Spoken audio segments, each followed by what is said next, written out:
Good evening and welcome commissioners, applicants, and interested parties to the November 20th, 2025 meeting of the Cohasset Conservation Commission. My name is Chris McIntyre. I am the chair of the Cohasset Conservation Commission. I will be running tonight's meeting as we implement the Massachusetts Wetlands Protection Act, Chapter 260 of the Cohasset Bylaws governing wetlands protection, and Chapter 263 of the Cohasset Bylaws governing stormwater management.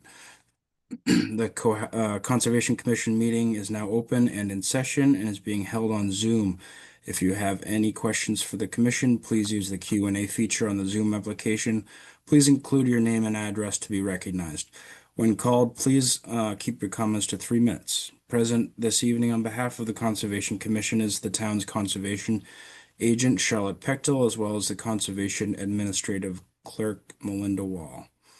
I will now take a roll call of commissioners. Please respond by repeating your name and saying present. Tom Bell. Tom Bell, present. Steve Magnell. Steve Magnell, present. Kathy Berrigan. Kathy Berrigan, present. Sanju Fernando, absent. Will Ashton. Will Ashton, present. And Chris McIntyre, present. Tonight we have a quorum of 5 commissioners. First, this evening, we have a set of 6 sets of meeting minutes for approval. We'll begin with February 27th, 2025. Does anyone have any comments, questions, or edits for the I meant February 27th, 2025. Is that what I said? Any questions or comments, edits for those minutes? No. Okay. Do I have a motion? I'll make a motion that we approve the minutes from February 27th, 2025. Do I have a second? Second. With motion and a second, I'll take a roll call vote. Tom Bell. Tom Bell, aye. Steve Magnell. Steve Magnell, aye. Kathy Berrigan. Kathy Berrigan, aye. Will Ashton. Will Ashton, abstain. I wasn't at that one. And Chris McIntyre, aye. That vote passes 4-0-1. The minutes from February 27th, 2025 are approved. Next set of minutes are March 6th, 2025. Anyone have any questions or comments on those minutes? No. I will make a motion then that we approve the minutes from March 6th, 2025. Do I have a second? Kathy Berrigan, second. Thank you, Kathy. I'll take a roll call vote. Tom Bell. Tom Bell, aye. Steve Magnell. Abstain, not present. Kathy Berrigan. Kathy Berrigan, aye. Will Ashton. Will Ashton, abstain, not present. And Chris McIntyre, aye. That vote passes 3-0-2. Next up, we have minutes from March 20th, 2025. Any comments or edits for those minutes? I make a motion then to approve the March 20th, 2025 meeting minutes. Do I have a second? Kathy Berrigan, second. Thank you, Kathy. Take a roll call vote. Tom Bell. Tom Bell, aye. Steve Magnell. Abstain, I wasn't present. Kathy Berrigan. Kathy Berrigan, aye. Will Ashton. Will Ashton, abstain, not present. And Chris McIntyre, aye. That vote passes 3-0-2. Minutes from March 20th, 2025 are hereby approved. Next up, we have minutes from April 3rd, 2025. Comments, questions, edits for those minutes? None. Then I will make a motion to approve the April 3rd, 2025 meeting minutes. Do I have a second? Kathy Berrigan, second. Thank you, Kathy. With a roll call vote, Tom Bell. Tom Bell, aye. Steve Magnell, Steve Magnell, aye. Kathy Berrigan, Kathy Berrigan, aye. Will Ashton, Will Ashton abstain, not present. Chris McIntyre, aye. That vote passes 4-0-1. Next up, we have minutes from October 9th, 2025, which I was not present for. I have no comments on it, though. Anyone care to make a motion to approve those minutes? So moved. With a motion, does anyone care to make a second? Steve Magnell, second. With the motion and a second, then I'll take a roll call vote. Tom Bell, Tom Bell, aye. Steve Magnell, Steve Magnell, aye. Kathy Berrigan, Kathy Berrigan, aye. Will Ashton, Will Ashton, aye. and Chris McIntyre abstain. That vote passes 4-0-1. October 9th, 2025. Minutes are hereby approved. And lastly, we have the October 23rd, 2025 minutes. Any comments for those edits, questions? Then I will make a motion to approve the October 23rd, 2025 meeting minutes. Do I have a second? Kathy Berrigan, second. Thank you, Kathy. I'll take a roll call vote. Tom Bell, Tom Bell, aye.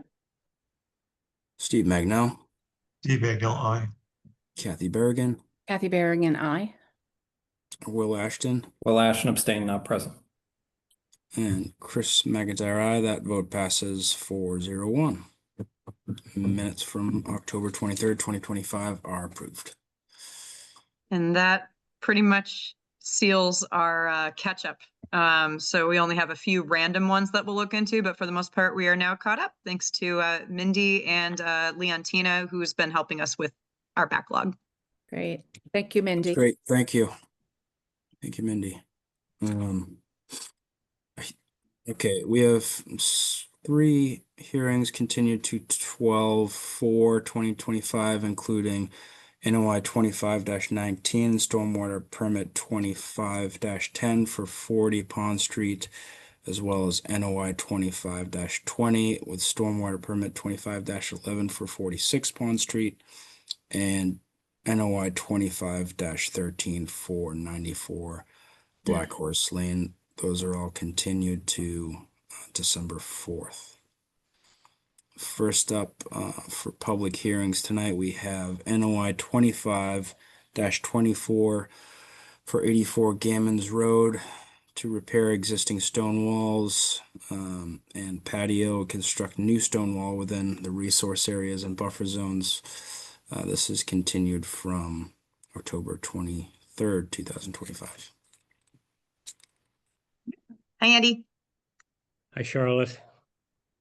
Good evening, Commissioners. Good evening.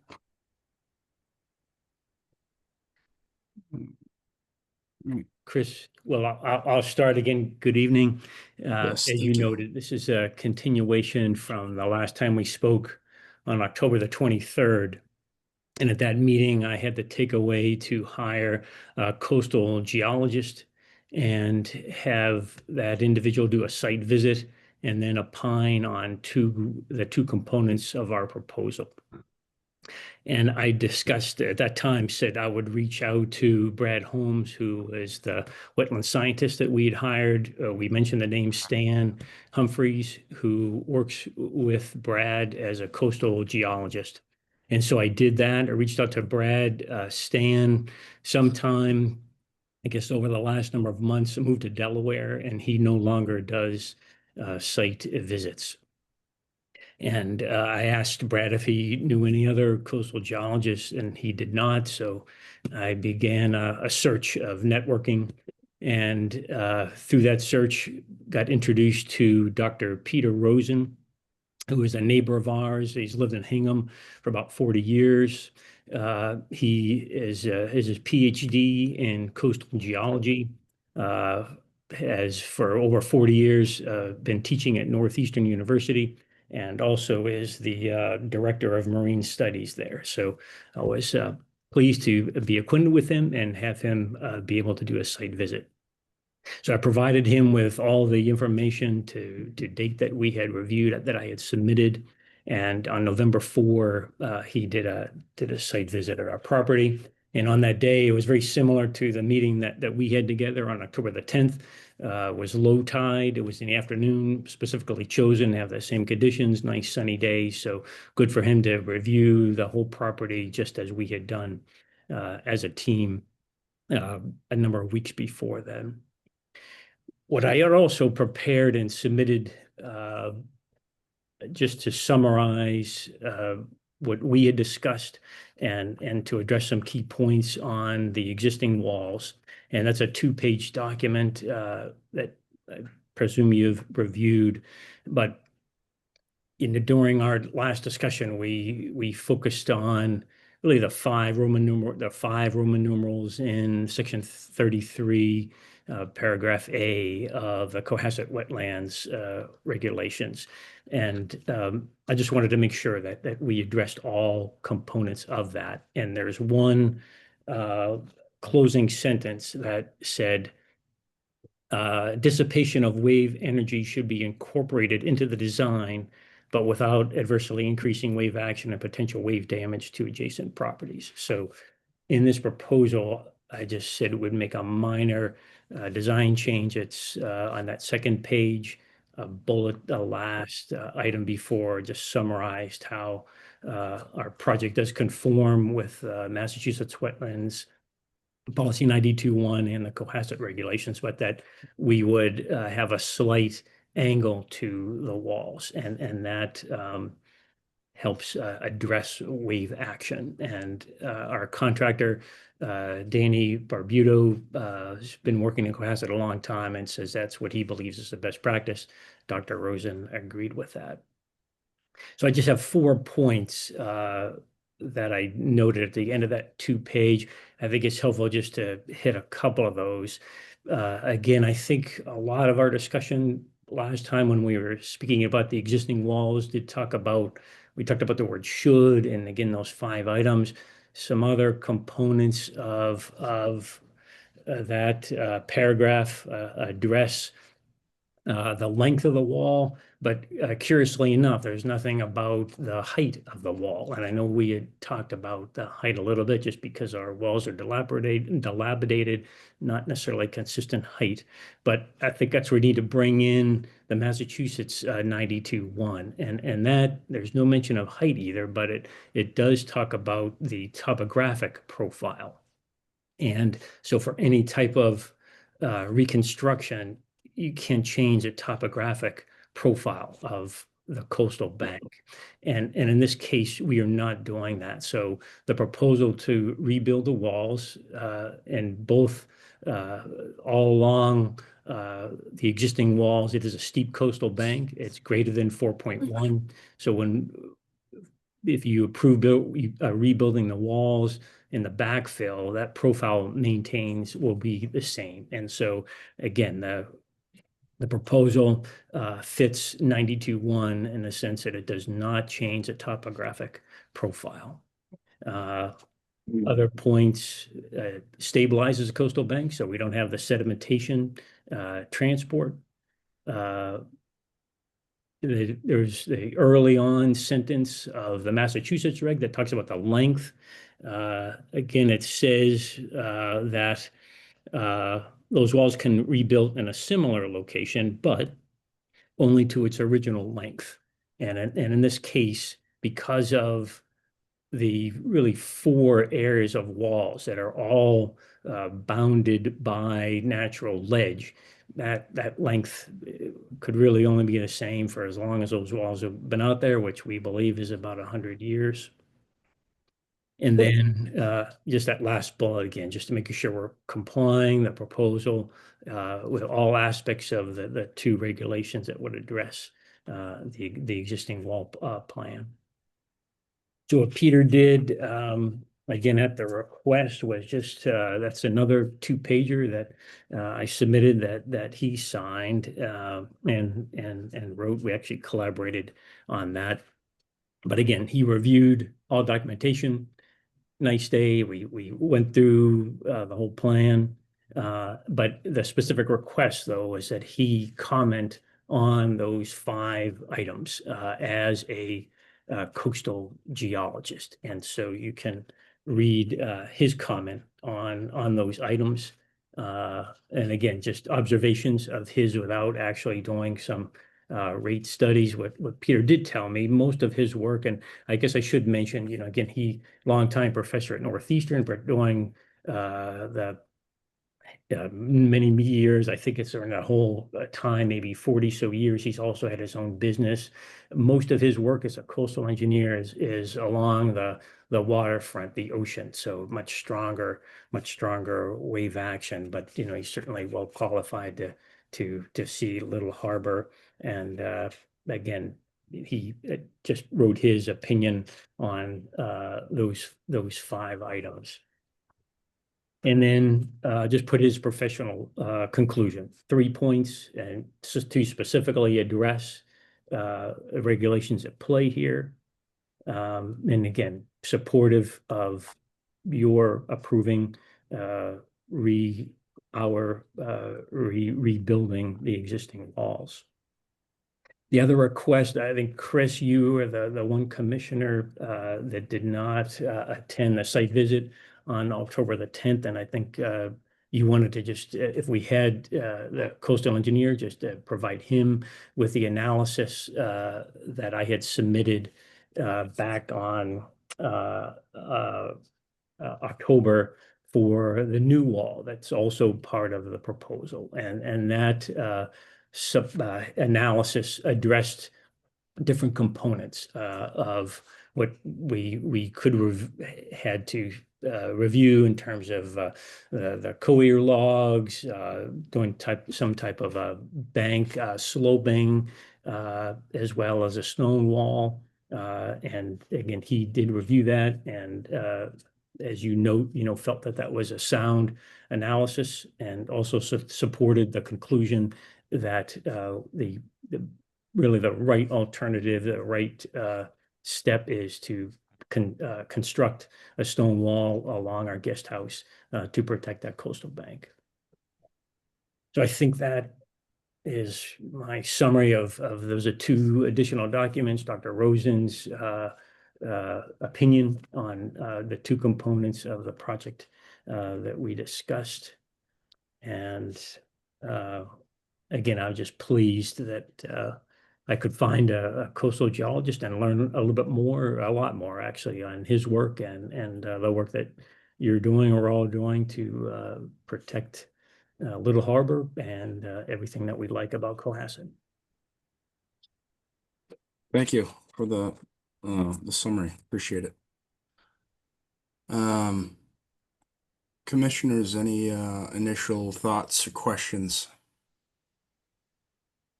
I just think have this satisfies all of the things that I was interested in, justification for repairing the wall. Okay. Thank you. Who else was that speaking? Was that Steve? Yeah, I had a couple of questions. One was the existing walls. Will those be maintained at the same height? You said they're going to slope backwards. Yeah, so the existing walls, the majority of the existing walls are at elevation 9. And so we're going to continue. That's not what your plot plan says. It does. I'm sorry, tell me what you're questioning, or what you think the plot plan says. Well, if the walls from the pictures and when we visited was the walls basically go up to the level of the grass. The stacked walls, not your built wall, but the stacked walls go to the level of the grass. The plot plan shows 8 feet as being well behind the level where the walls exist, and so that's certainly less than 9 feet. Charlie, if you want to pull up the plot plan, it's just it's I guess it would be the north east side of the walls, and there's about 80 feet there. I would say about 20 so feet of that are at about 9 feet. And whether it's 8.5, 8.75, but I'm rounding up to 9, perhaps. I mean, I guess it's a little bit tricky to see the elevation lines there, but I believe that's pretty close to 9. And then again, the ledge that is, you can see those different components of ledge, those are all at 9. So I think it's Those, pretty close to 9 for a good component of the existing wall. so what you're saying is that the topographic heights are incorrect. It says TW9 on all those walls. It says top of the reconstructed wall is 9 feet. Yeah, oh, sorry, I thought that's what you're asking. Yeah, I I was- think if I look at this, again, the area that I'm talking about is, if I look at those lines, I'm seeing that 9. I guess I think the 8, I don't know where the 8 is actually in that one area that I'm mentioning, but that 9, I think extends, all the way to, what is shown in that dark line where the walls are. Right, what I'm saying is the dark line shows the top of the proposed walls, not the top of the existing walls. And I- the, Yes.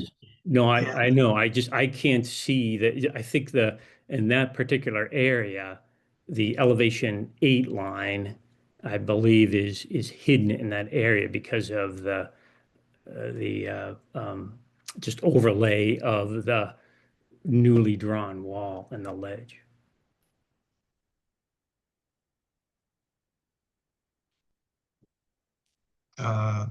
okay, but still, that's still my question is that will the walls be higher than the existing slope of the land? No, they won't. And so what we're using is that wall area that is, I guess, centered in the screen. That is, let's say, approximately elevation 9, and that will carry all the way west so that they'll all be approximately the same elevation. And at least we could agree it's between 8 and 9, whatever that is or not. So they're not going to be higher than the existing wall right now.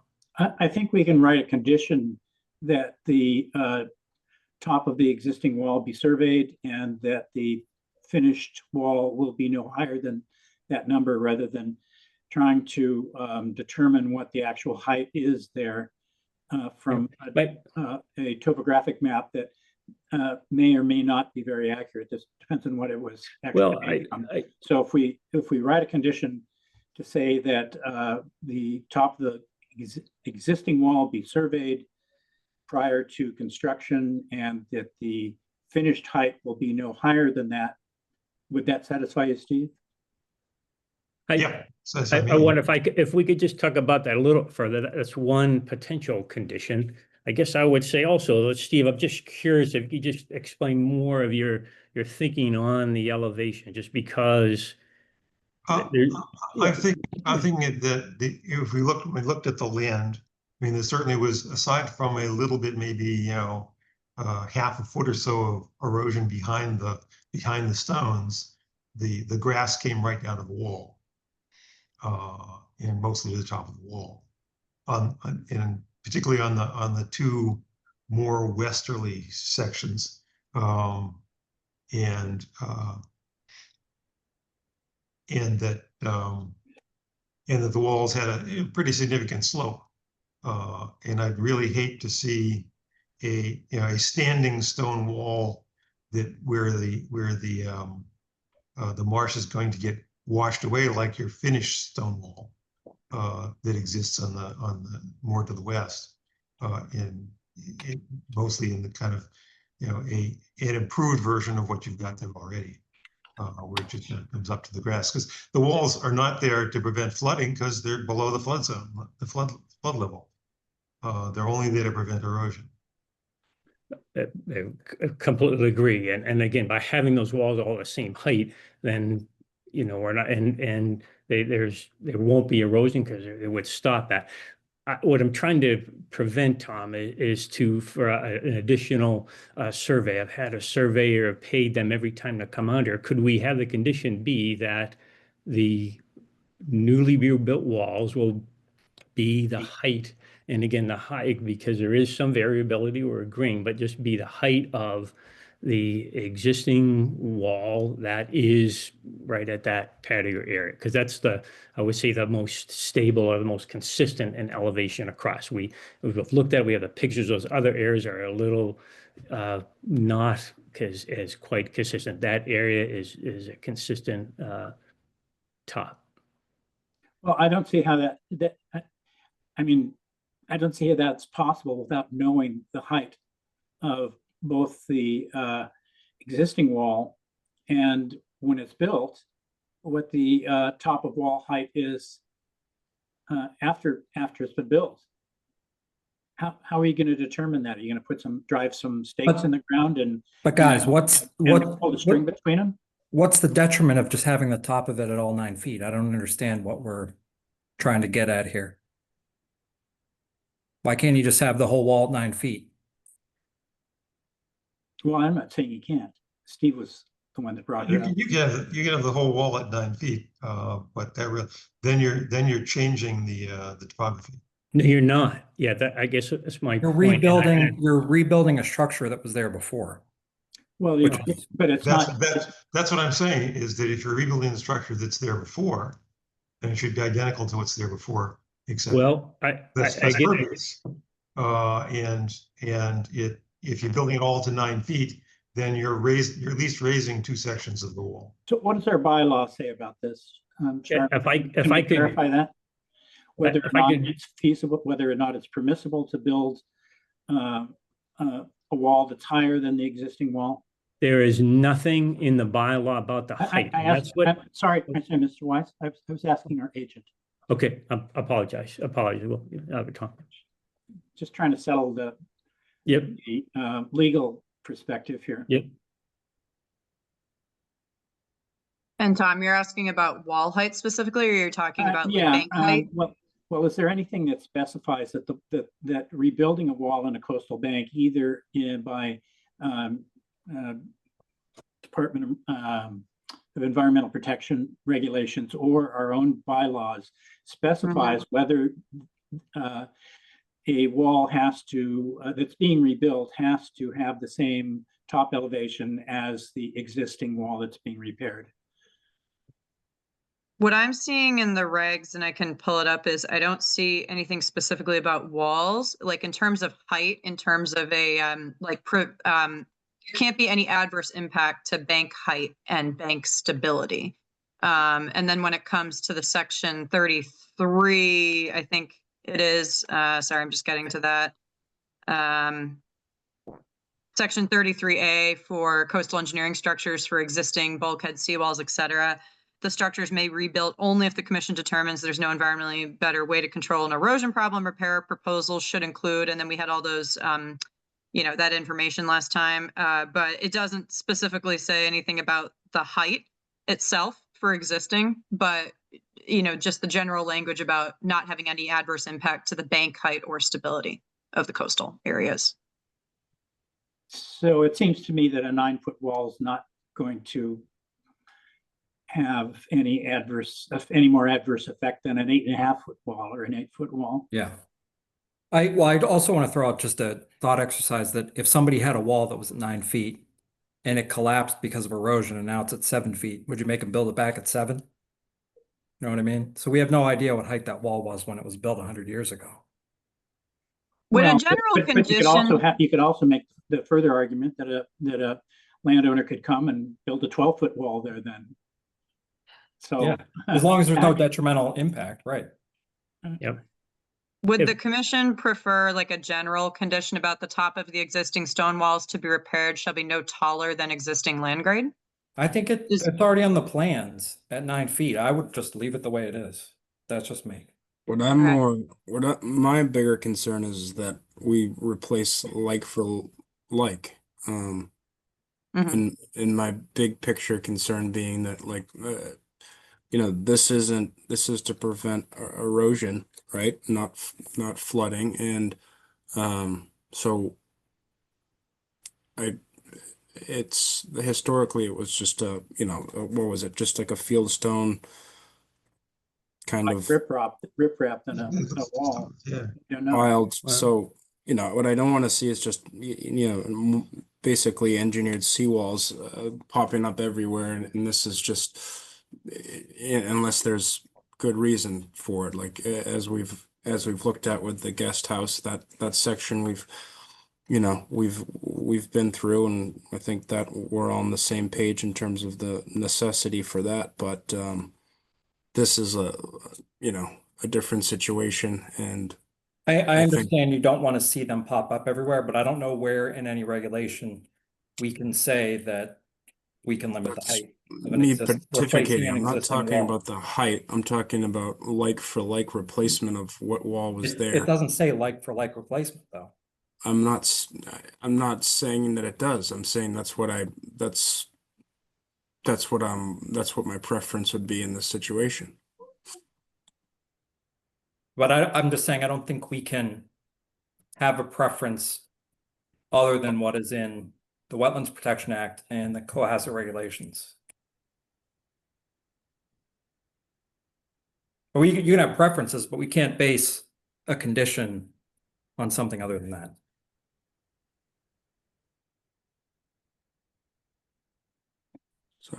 So so again, let's go back to the rules there and see if there's anything that enables us to ask for riprap versus a wall. what I'm saying is that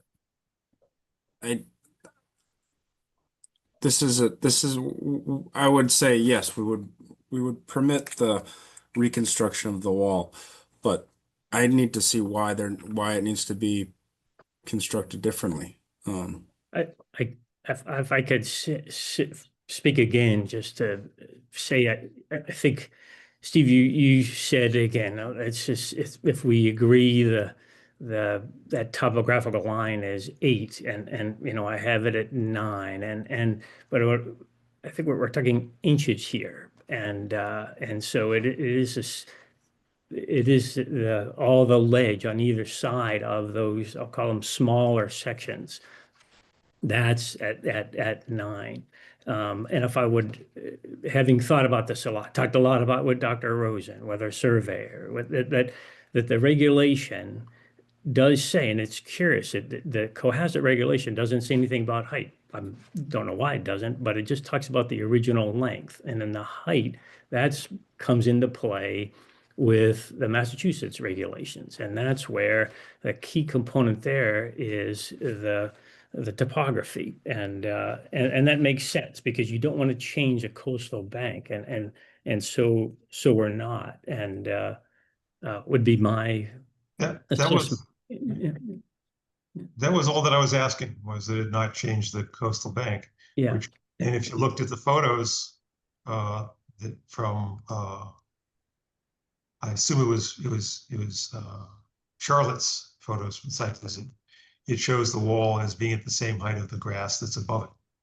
And that was all I was asking, is it should it match the same profile as the existing riprap? The first paragraph of the coastal geologist letter says the majority of the top of the existing wall is at 9 feet. That's because there's one section that's a long section. No, that's no. Again, I come out and look at it again, but that's a doctor. He was here, spent an hour and a half looking at that, and I think you can read what he wrote, and so. Well, he didn't survey it, I don't suppose. Well, but he observed it. Yeah, but we observed it too, and I'm accustomed dealing with topography professionally, and I would never make a statement by looking at something that this is at 9 feet without having. But we, I don't think we had this discussion then, but I wish it was a nice day. I'd take my computer outside and look at it, but we do that marker where the 9 foot elevation is near there. And if we shot it, it's certainly not 7 at the top. So it's somewhere around 8 is the top of those walls. It is. And then it's about 9 goes 4, and it's a little more stable line on the northeastern side. So again, if it were, I don't know, 5 or 6, You can see it a little better on the existing plot plan than the new. So my concern is just that this is compliant with the regulations and right. and that there's adequate justification, which it seems like there is from an expert who's examined it. That's my only concern, and Right. I feel that I'm satisfied with that. But Okay. but I also recognize Commissioner Magnell and McIntyre's concerns. So, just because I'm satisfied doesn't mean that. Right, I do too. And I would only say, I believe all those concerns are addressed in the letter by Dr. Rosen. And he's reviewed. Well, I come back and say that Dr. Rosen does not have, his eyes are not as good as a survey instrument. But I when think he that's not states the that point, though. I wall's think at 9 the feet, point. he has but- no way, he has no real basis to say that unless he's had a survey but instrument out there to do that. So Yes, but Tom, I think the issue is that the elevation, again, whether it's 8 or 9 or 8.5, it really it's not that's really not the compliance well, with the I'm not regulation. I'm not disputing that. Okay, all right. I'm just disputing a statement that you made that Dr. Rosen came out and could eyeball in a 9-foot elevation and then make a definitive statement about it. That I don't find that acceptable at all. He makes no such statement in his letter. Well, that's good. The only statement on 9 feet is the storm surge elevations of 9 feet. Yeah. 9 to 10 feet. So it really comes down to is the design of the wall acceptable? And do we have some basis to even comment on the design? And is the elevation acceptable? And do we have some basis to argue for a change in elevation? So section 10.2, which is, of the Wetlands Protection Act, speaks to maintenance and repair, which is lawful. And in this case, maintenance repair would be restoring the rock wall to its original state. And what I'm asking for is in which I didn't see your coastal geologist really comment on the reasoning why the engineering needs to change. The wall needs to be re-engineered to a mortared structure with, that's going to be less of a, what it was and more of a seawall than like a stone wall, which was originally constructed. But wasn't this submitted as a limited project under 1024 or 1053? Not a maintenance project, Charlotte? I can double check that. I didn't realize it was submitted under a limited project. I might be thinking of the wrong one. Yeah, sorry. Let me double check that for you, but I don't think this is a limited project.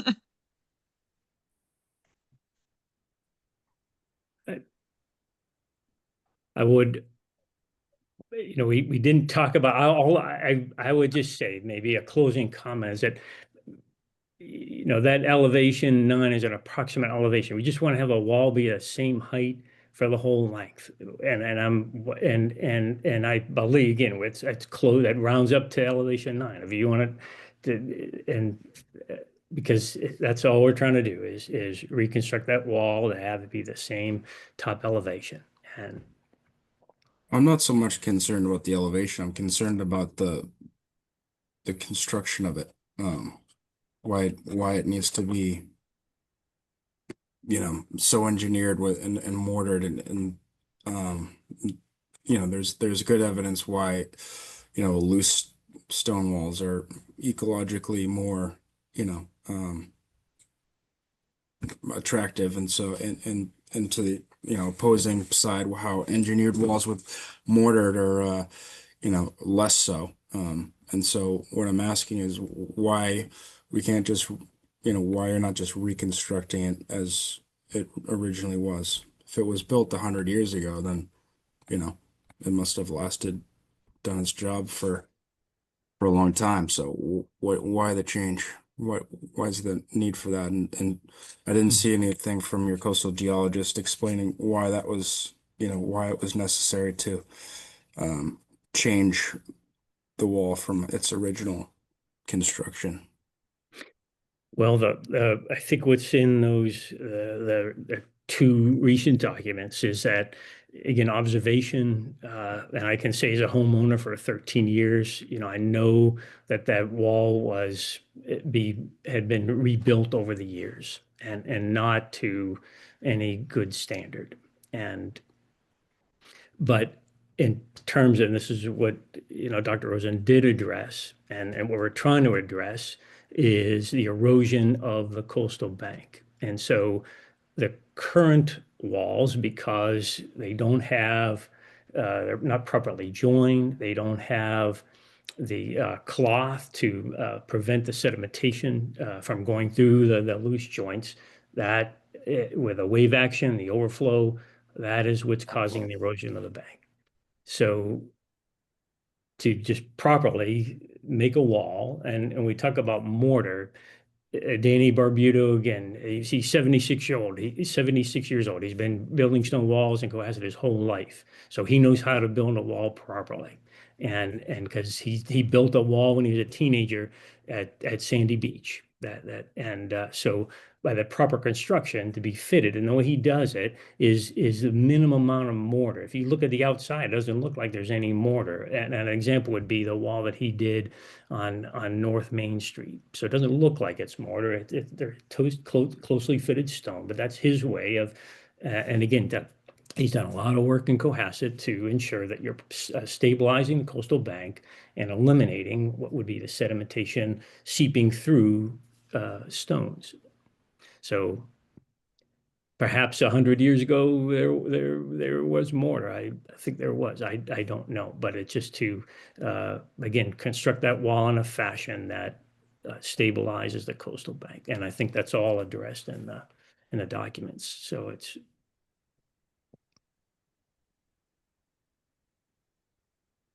Well,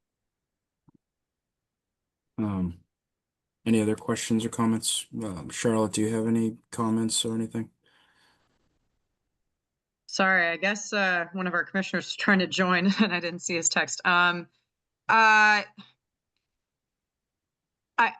think this is really going to, I mean, it sounds like the current concern is more about the repair of the existing walls rather than the construction of the new wall.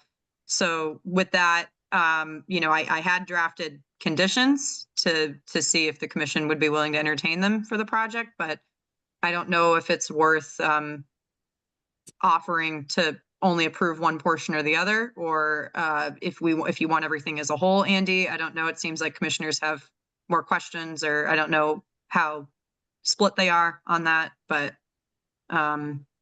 Sorry, I skipped Kathy. I apologize, Kathy. yeah, sorry, Kathy. Kathy, did you have any comments, No, questions? I don't. Thank you. So I guess I guess for the existing walls, I know some of you said you were satisfied. Some of you might want to see more information. I guess, can we get, some clarification on that? And if the commission's ready to make a decision on the project as a whole or the repair of the existing walls specifically.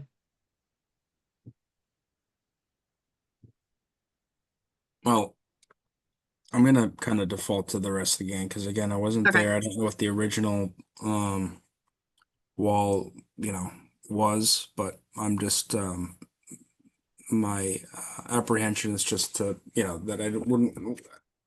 We're looking at this as a repair, and so or a reconstruction of the original wall, and that's all I want to make sure is that that's what we're doing.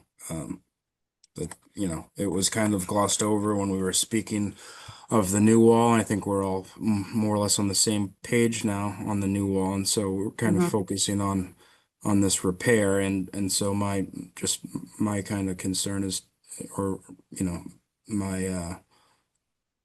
my hope is that that's what we're doing, is repairing the wall to its original and not s- you know rebuilding it and in a new way and changing it to be um,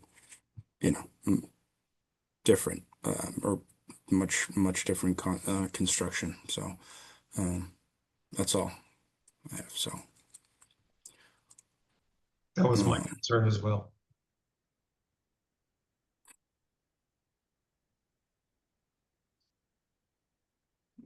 Yeah.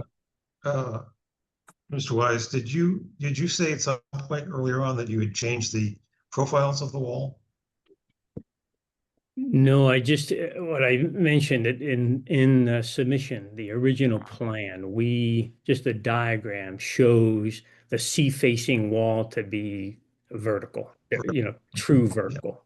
And so we're changing that so that there's a little bit of an angle to it. So the base is a little bit wider and have it be an angle. And I could tell you that I had originally talked to Jim Rosano, and he had a diagram, and it was vertical.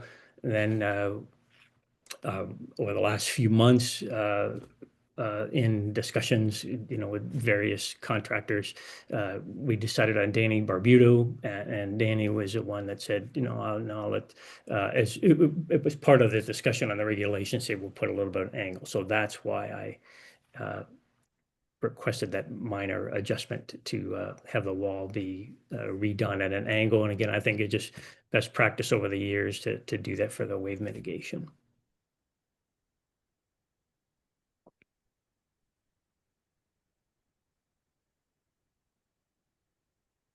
I'll just, I guess, say my last part. I just want to correct what I said before. It's not a limited project. I went back and looked. So sorry about that. There must have been something else. So that part doesn't apply, but I'm okay with the way the plans are now and 9 feet. I think it's more protective of the coastal bank than the current situation. So I'm supportive of it, the way it is. Thank you, Will. Um, Thank you, Will. And that's what our plan is trying to do, is to rebuild it in the same way and protect the coastal bank.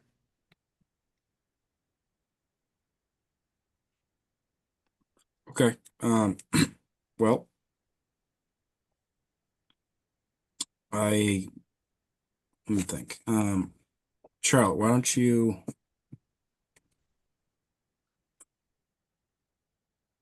I guess I'm still just, I'm just kind of, I don't want to keep, turning the same wheel, but it's just, to me, it's not, if it's receiving wave energy, then there's a lot of, evidence that shows like a looser wall is more effective at dissipating wave energy, less likely to, you know, actually cause like seawall scour and cause erosion down the line, where it's, it has some more forgiveness when it's got holes, crevices, that sort of thing. So if that's the cause of the wave energy, then I would just reiterate that a solid wall is more likely to just, and this has been my kind of thing,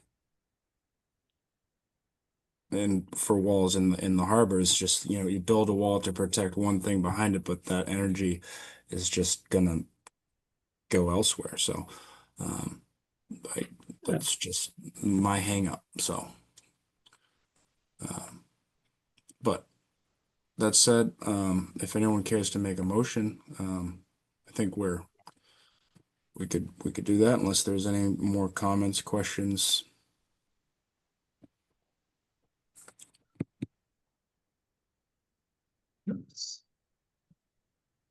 I'll make a motion to, oh, Charlotte, did you have conditions you want to go to? Sorry. Or no? Yeah, So the first, I'm not going to read through them right now because I want to go through some things that are highlighted. So it sounds like we don't have any additions to the previous planting plan that was already submitted, correct? We didn't discuss that at all tonight, so just want to make sure there's nothing there. Okay, seeing head nods. I guess it sounds like some of you are okay with elevation 9. I don't know how the rest of you feel. I was typing this one particular one out during the hearing. I'll defer to the commission on low tide conditions. Just so the commission's aware, I did walk the site once more with Andy and with the contractor. We have an idea of, these conditions are kind of revised based on our discussions on site. He doesn't think he has to really access the marsh at low tide, but if he did, he would put down the plywood boards and only work in low tide conditions. But for the most part, he was confident that he can do the majority of the work from the upland side and not needing to traverse the marsh. So that's kind of it. I guess I'll go back to this one. I guess I don't know if we want to take this out at this point, if commissioners are okay with elevation 9, or if you want something in here to kind of understand, the existing grade. I don't know. Well, I guess I'll defer to the commission on this. This was discussed. So I just added this one based on what we were talking about, but not sure if this is still the agreement or the preference. I guess as the applicant, I don't know what that means, I have to say. I'm just This trying is to to Commissioner Magnell's comment about elevation 8 versus elevation 9 and wanting to just taper the wall off to existing land grade. what I'm saying is I don't know what that means, existing land grade, because the existing land grade in my mind is, I'll call it whether it's 8 or 9, it's the approximate that elevation. And so, in other words, you aren't building the top of the wall height like 1 foot or whatever plus or minus above where the land already is. But again, right, I'll defer to the the commission on plan that. says 9. But If you Then know, then it wouldn't be a wall. It would just be stone Yeah. from the ground. yeah, I don't know what I just don't know what that. I don't know what that. It's not definitive enough to me. And if you want to tweak it a little bit, the plan was at 9. We could say approximately 9. No but more than 9. is it the existing grade, something like that? But again, it's a constant elevation that is, at the existing grade or something. But I Well, think if we they, specify, well, I would say it's the same elevation across, same as the elevation of the new wall. if we The top specify a is- height, the as-built has to be confirmed.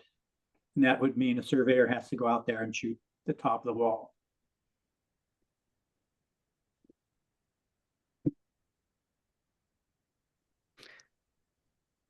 I mean, the riprap style wall that's there, you can see that there's a definite difference between the top of the base of the wall at the marsh side and the top of the wall at the lawn side.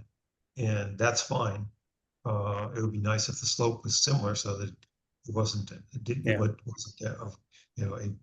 vertical stone wall. And I think that you've said that you're going to do something like that. I mean, the existing wall, the way it looks is other than being as solid as you would like to make it, or as even as you'd like to make it, is an appropriate height. If you're saying that height is currently 9 feet, then that's fine. The other 2 sections, the 2 smaller sections of wall, I don't know, are they at lower heights? Again, They seem to be from the topographic map. Yep, I would say they're approximately, say, 4 sections just because of the fingers of the ledge. And so the one section seems to be almost consistent across at, I'll call it approximately 9, where it's 8 or 9. Those other sections are not a consistent height across. Parts of them are approximately 9, and then it might go down to 8 or even a little bit below 8, but they're not consistent. And so the proposal is just to have it be consistent all the way across. And it fits in nicely. That's what's nice about this. And I think what was originally there was the ledge provides that continuity. And so we're just really filling in between the ledge almost is the way I would look at it. And making it all the same elevation all the way across. So I would say that's part of that natural component of protecting the coastal bank. And again, it's not a flood wall. It just had a consistency, ledge, stone, all the way across the rear part of the yard. I would say having the top of the wall at different heights defeats the purpose of having the wall because the waves can go over the shorter part and get behind the other one and erode the coastal bank. Yeah, I agree. Good point. Well, absolutely. Yeah. I mean, I don't want to argue too much about the language. I just didn't know how we could, address that. And that's why I think, that's good. That's a good point on why you wouldn't try to have some kind of variable nature. It's probably why we're seeing different erosion and different components of the back of the yard as well, because of the variability today of the height of the wall, of the top of the wall. I can put elevation 9 if commissioners agree with that. I'm not sure what the consensus is, which is why I have not changed the language yet. Could we say approximately elevation 9? Or just whatever. You have the language- top of wall on the plans is elevation 9, so if we're going to Yes, change this, I think it should be elevation 9 and no taller than that. Yeah, no, I agree. But what I guess I was trying to have some kind of a consensus or an agreement that if we say approximate elevation 9, which is or not, the same elevation as the northwest side, which seems to be the most. I don't consistent in understand why you want something that's, let's just say, not as precise as what you've put on your plan. I think we're going to live with what's on. We can probably live with what's on the plan, but if we start talking about approximately 9 or this or that, how do we know it's not going to be 10? Okay, I'm only trying to have something that you'd be comfortable with, that Steve would be comfortable with. That was all. If it's at 9 feet, if we agree on that, then that's what it's got to be. I agree. I was only trying to have language that you might be more comfortable. No, it doesn't help to make it. It doesn't help to make it less precise. Okay. You're working against yourself here, I think. Okay. Okay. Fine. Okay. Well, that being said, that was kind of the language. So I'm just going to read through these quickly. And then if anybody wants to make a motion, great. Or are there any last minute, just, I haven't gone through this yet, but I can as needed, but I just want to read through it once. So I'm not reading through this multiple times. So does anybody have any other potential comments or conditions? I would be fine with all this if just it was conditioned that the repairs to the existing walls were to bring the walls back to their original construction. And if that's not, Sorry, Chris. So the repair of the existing walls shall be restored. The walls should be restored to original conditions. Is that? yeah. Do we know? And I don't know, like the again, I'm kind of at I'm the odd man out because it's what everyone's describing as like a riprap style wall, like a loose wall. I'd be fine with it being rebuilt and with a more concerted effort rather than, it sounds like over the years, Mr. Wise, you seem to think that they've been, small efforts to repair it. I would be fine just having it repaired, but just to the to the original state of a rock wall, which is, that's what it is. But Chris, I believe we're doing that, or having a wall rebuilt to be a stone wall. yeah, I think the difference being that it's not, the engine, it's not going to be a mortared shut wall, like a solid wall. It's going to have crevices. It's just going to be that's it. It's just stones. That's what, if that's what it was originally, that's what I would, Do you mean a dry stone wall, Chris? Yeah, sure. Yeah. that's what he's talking about. So this is substantially different, obviously. It's not a dry stone wall.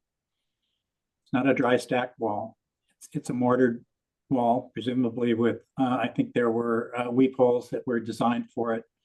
So It is substantially different in the sense that it holds back groundwater, except for what's allowed through the weep holes, rather than a dry stack wall, which groundwater and surface water runoff can flow freely through it. Not quite freely, but easily through it. So it is different in that sense, for sure. And again, it's just me and that's my hang up, but Well, I hear what you're saying about, and I know that it's accurate to say that a riprap embankment there is going to dissipate wave energy much more effectively. Provides habitat to some extent. It also allows for runoff from the lawn to not pool behind a wall, and shallow groundwater to pass fairly easily through it. So it is substantially different. and I could, you know, And also, and- of course, the base is prone to erosion too. So it's possible where a riprap wall is not going to fall over with time, this one might start to lean, particularly if there's hydrostatic pressure behind it. So it really depends on how deep the foundation is and how well anchored it is. And it would sit better with me as calling it a repair. To me, as it stands, it's more of a re-engineering and a rebuilding in a new way. But didn't we read that isn't that acceptable, Charlotte, under the regs?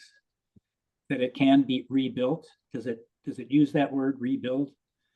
Sorry, going, it's, let's see.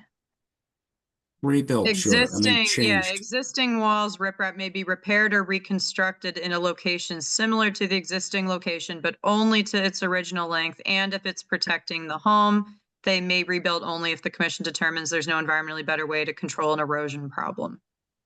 Okay, so it sounds like at least Repaired or reconstructed. it looks to me like the plan is consistent with that.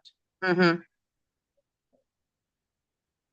But only to original length, and if it's protecting the home, and obviously if there's no better way than to fix an erosion problem. I think riprap would be more different from what was existing than the mortared stone wall. It also says dissipation of wave energy should be incorporated into the design, but without adversely increasing wave action and potential wave damage to adjacent properties. And I think your geologist Paul addressed that doesn't do by that. angling it away from the house, right? Correct.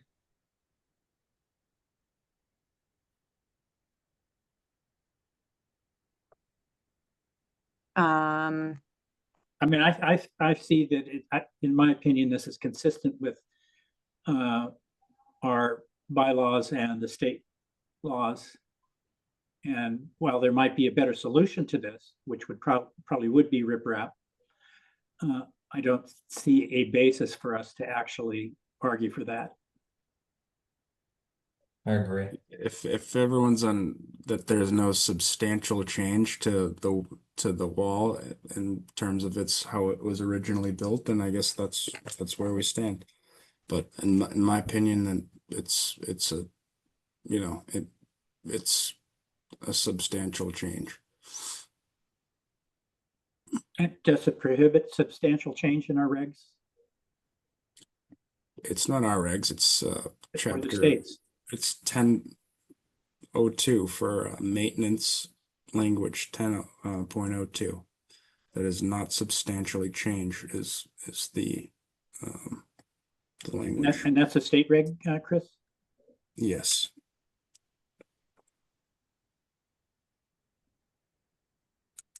That 1002 is statement of jurisdiction. 10.02. Yeah. That's No, just saying where we have jurisdiction. Statement of jurisdiction, and there's maintenance language in there, right? Yeah. But I think you have to go down to coastal engineering. I think this section, Chris, is about like the section that you're reading in 10.02. It's activities to maintain, repair, replace, but not substantially change or enlarge. This language looks like it's only for like existing lawfully located structures used in the service of the public. So I don't think it would pertain to private walls. I don't know if you were looking at the minor language for the buffer zone on the riverfront. which we're in a resource area here, but I think in terms of the language from the coastal bank stuff, I can go down to, I think it's 10:30. yeah, 10:30, thank you. But it does align with our regs align with this language for coastal banks in terms of existing repairs versus new construction. I can go to the section though if you guys want to look at it, but yeah, I think Chris, let me know if you think differently, but it seems like that language in 10.02 is specifically more for like utility stuff used in the service of the public. Okay.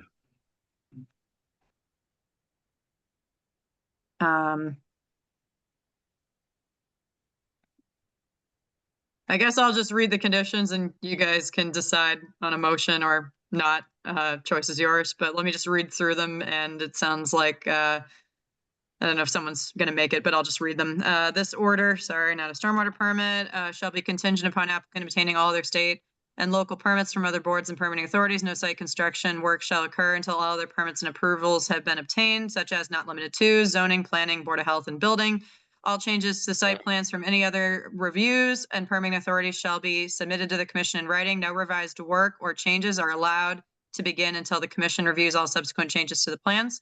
Prior to construction, the following shall be completed. The agent and contractor shall walk the site to relocate the surveyed stakes for the proposed new stone wall and shall move, and a pair of existing stone walls and shall move the stakes back to the toe of the existing slope to ensure there is no adverse impact or accidental alteration of the abutting salt marsh. So we did walk the site and we just want to move some stakes back a little bit, like 6-8 inches, just to make sure we're not accidentally building in a marsh. During construction, the following shall be required. The top of the existing stone walls to be repaired shall be no taller than elevation 9 as shown on the site plans. Any work on the wall shall be limited to the landward limit to the maximum extent practical. No traffic on the marsh is allowed except as needed during low tide conditions only. Any damage to the marsh identified from construction shall be assessed by the agent to determine if restoration is required. Should any work from the marsh, should any work occur, from the marsh during low tide be necessary? Oh yeah, sorry.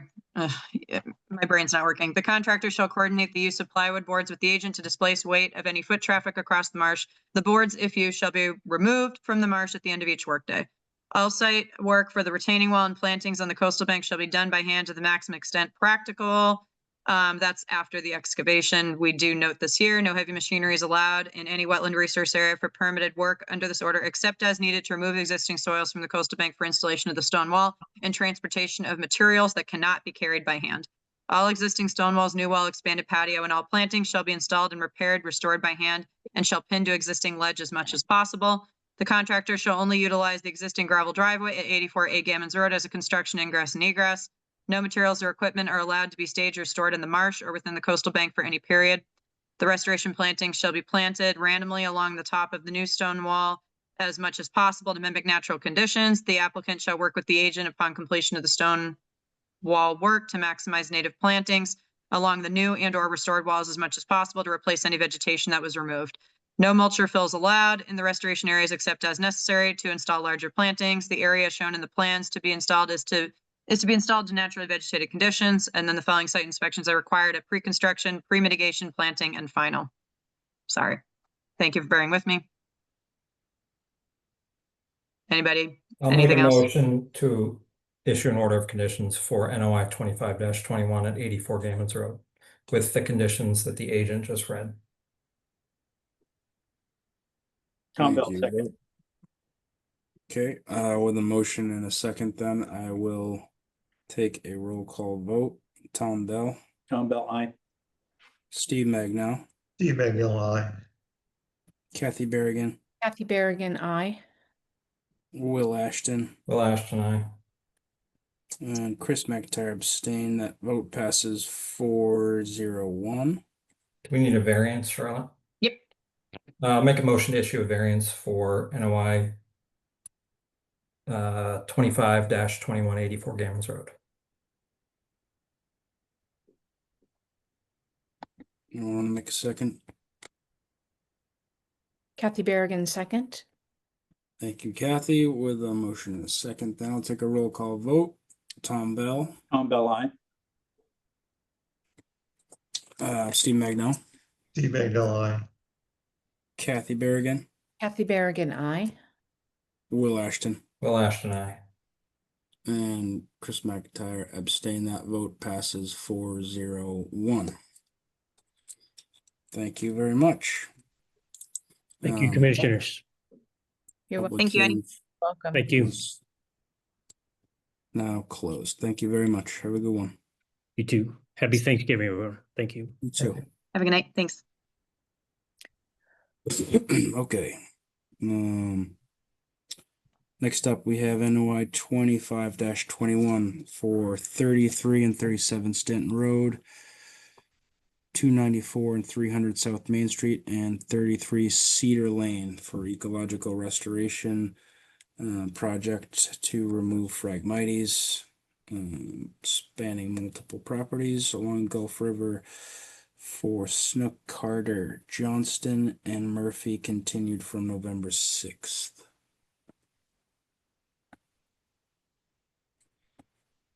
Hi, Tanner. Hey, how's it going, guys? It's going. Yeah. For the record, Tanner Poole, Solitude Lake Management, project manager. I'm not sure if my camera's working yet, but I'll kind of get into it. So, after the last meeting, we needed to submit kind of like a little bit more of a written document, kind of explaining what we were going to do as far as like our trial process. I'll share my screen real quick. So I kind of revised the management plan and included a trial section that kind of lists like I said, like the protocol of how we kind of want to go about going through this as well. And just for a trial statement, it pretty much just explains our primary objective, which is to pretty much treat small replicated pilot plots through, and so causing a low impact on the native species while doing a very effective job of controlling the Phragmites within a single treatment year.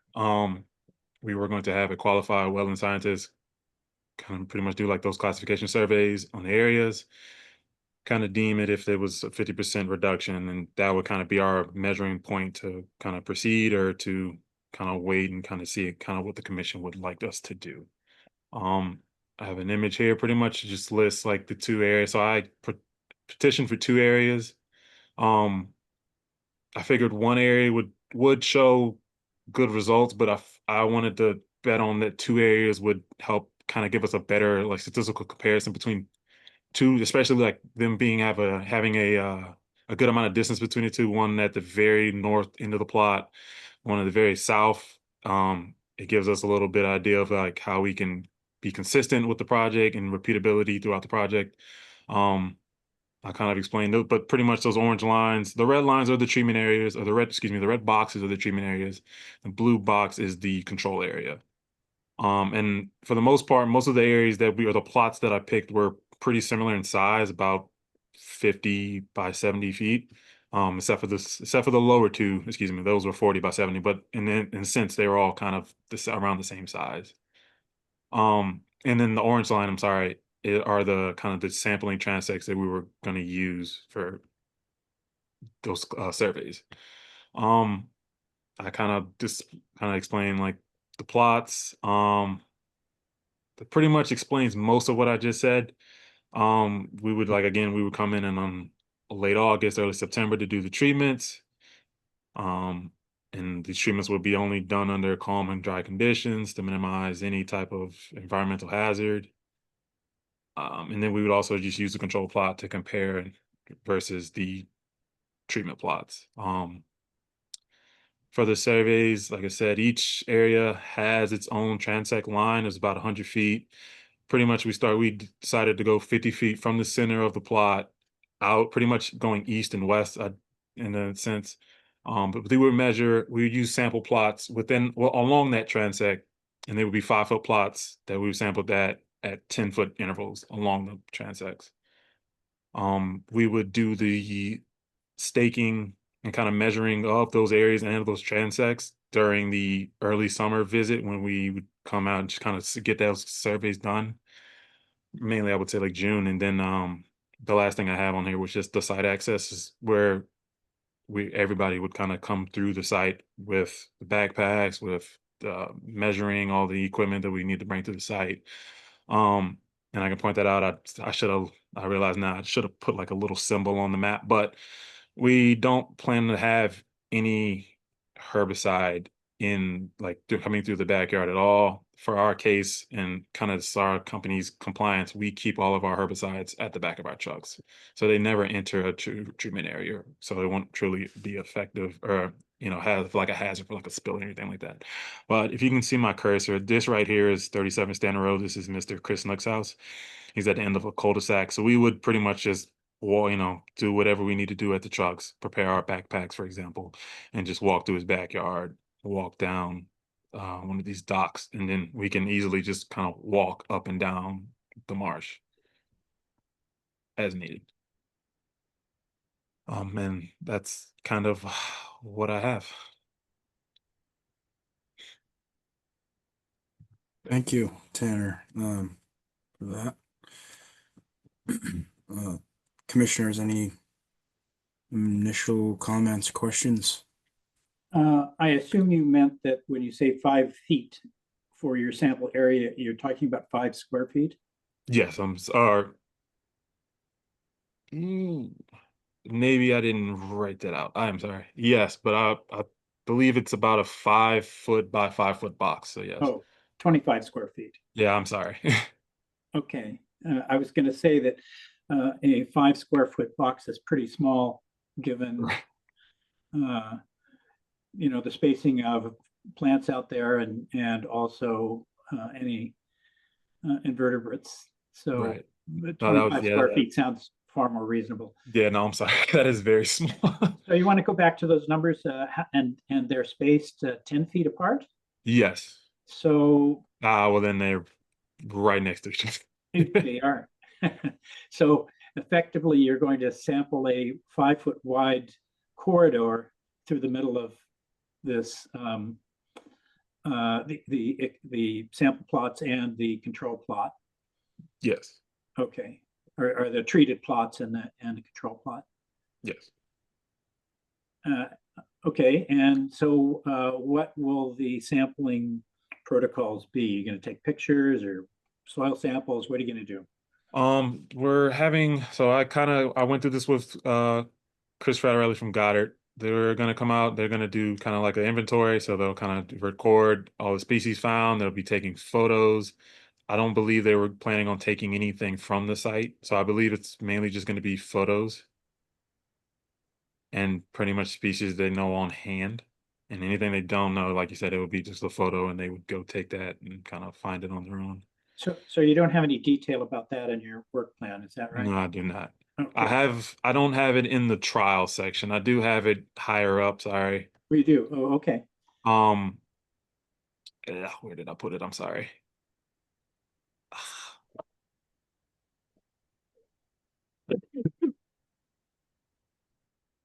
Sorry, right here. So like the pre and post vegetation survey, species abundance, and photo documentation. I had it in the monitoring section. Okay. I don't have too much more listed about how that was going to be done. Yeah, I mean, that's kind of the heart of it, isn't it? That's the whole point, is to sample here and have a sample plan that is adequate to establish the parameters that are the sample parameters. So I know if I were to put a sample plan together, it would have a section on what I was going to sample, how I was going to sample it, what the goals were, what instruments I was going to use, what reagents, if that were necessary. So it seems a little skimpy here. The rest of the sample design looks just fine to me. But it seems like, again, this is an experiment, remember? This is monitoring. So I would think that you would be a bit more explicit about how you were going to actually monitor, not just where you were going to monitor, but how you were going to monitor, and what procedures you're going to use, basically. Right. No, Again, we're a little thin here on specificity, so. I mean, I hate to send you back to the drawing board, but really, you've had as many a lot of science classes, I know you have, and that's just sort of the way scientists work, isn't it? yeah, we know we do a lot of documentation. I'm not opposed to going back to the drawing board, but I'm kind of under the pretense that we were going to do, I mean, and again, this isn't, of course, like it isn't on the paper, it isn't in writing or on the management plan, but I believe we were doing like, no, I'll just stop there. I don't know, I can't adjust to what Goddard necessarily may want to do, but Okay, so I here's mean, I can be, here's can what be I something. suggest is Talk that to me. as a condition, possible condition for granting this, that Goddard step in here and the sample plan be completed before you start to the agent's satisfaction. She knows exactly what I'm talking about. I know she's done these sorts of things herself. So I trust that she's perfectly capable of evaluating your sample protocols and whether they're adequate or not. So I'd hate to see this get hung up just one more time. And if you think you can prod Goddard into actually contributing to this and having an explicit sample plan that Charlotte can look at and approve before you start, then I'd be fine with that. Okay. Yeah, like what parameters are we looking for these transects? Like, is it a percent cover? Is it just like photos? Are you Yeah. trying to run some biodiversity testing or like those are the kind of details that Tom's talking about. I kind of expect at least some soil sampling as well and chemical analysis of those soils. Not necessarily a whole test pit, but maybe an auger sample that went down. It is a marsh. You could probably easily get down a couple of feet, and then sample that core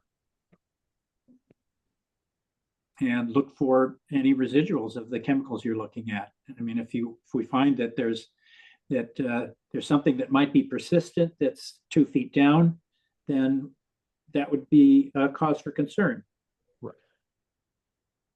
So definitely just a surface sampling of plants and animals is a good start, but really we are concerned about chemical contamination here, and that doesn't address that. It's only looking at whatever impacts might exist, and there's a lot of variables there. I mean, if all the crabs die, how do you know that it was glyphosate that killed them, for example? So it's actually in your interest to document the chemistry of the soil so that you can rule out certain things. If there's a major change, was it due to your treatment or wasn't it? And I think that chemistry is going to work in your favor when it comes to evaluating your experiment at the end. Right.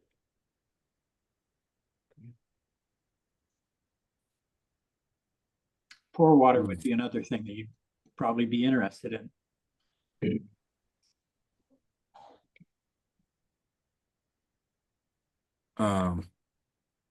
Other commissioners, questions or comments on this presentation? I have a comment, no questions. I think herbicides, specifically imazamox, which on the SDS sheet states that it's very toxic to aquatic life, is very detrimental to the salt marsh and riverfront. And I don't think you've met the standard for a variance to use herbicides in the 50-foot buffer. Nothing about this is rare or unusual. And I don't think we should be issuing permits or variances for experiments. I don't think there's any, excuse me, standard for that in the Wetlands Protection Act or regulations. So I'm not supportive of it.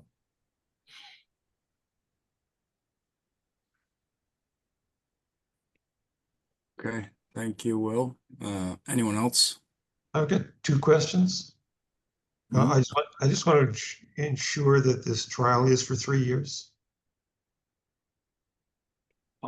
Ye- I was hoping that, well, the initial trial, yes, is the initial trial is for 1 year. The plan is still for 3 years. Um, the thought would be that if, all went well, Phragmites are getting effectively managed, that we would, I guess, in the sense, we would have to come back and get an extension. So yes, Well, this plan is still for 3 years. I think it should be clear that that should we grant this, we're not granting a 3-year program here. We would be granting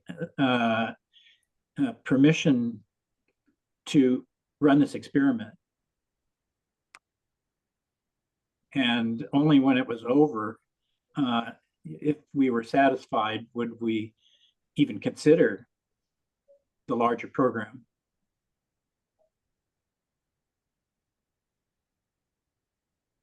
And I just say that I understand Mr. Ashton's concerns about this. I share them, but I also recognize that Phragmites are a serious invasive species, and they do alter the ecological system substantially. So I think it's worth at least looking at this, doing an experiment without taking any huge risks. We're talking about 2 small areas to find out. And we may find out that doesn't work, or that these really are serious issues that we wouldn't want to extend to the general public.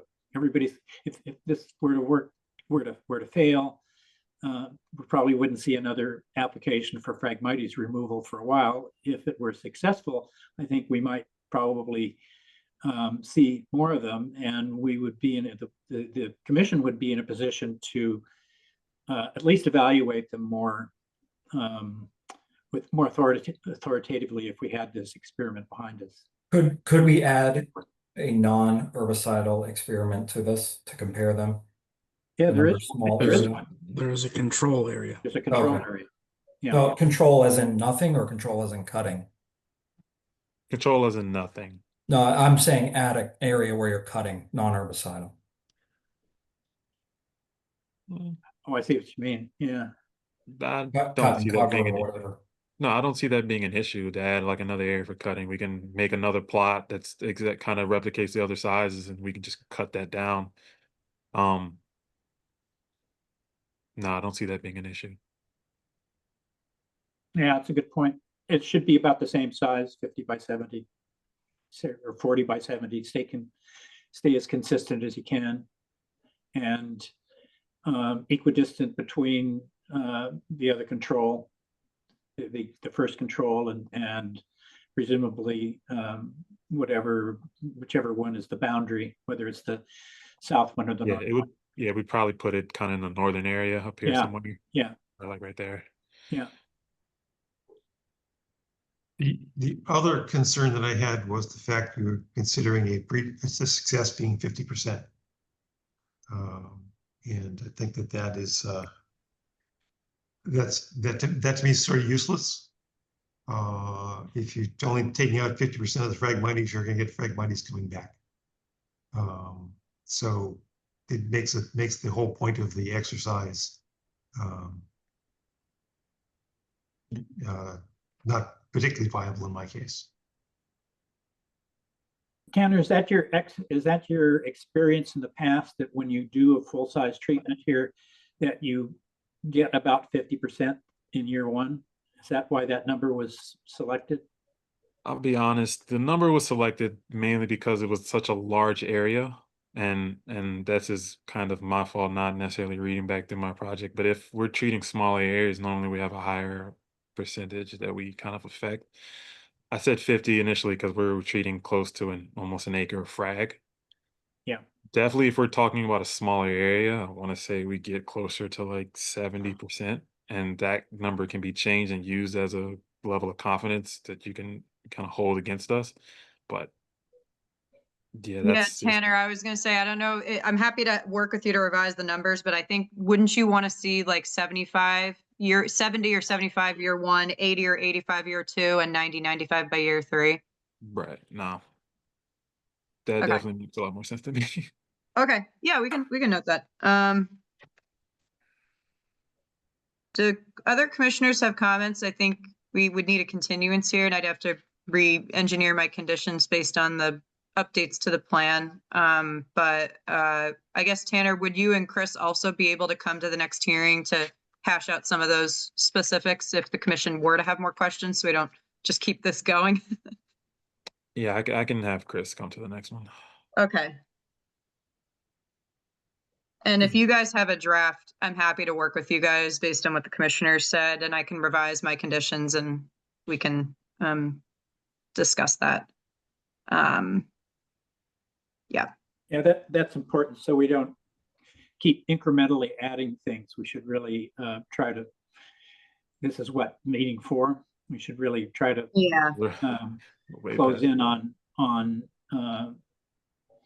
this project enough so that we can have a vote. And Agreed. based on all the information we need. Agreed, yeah.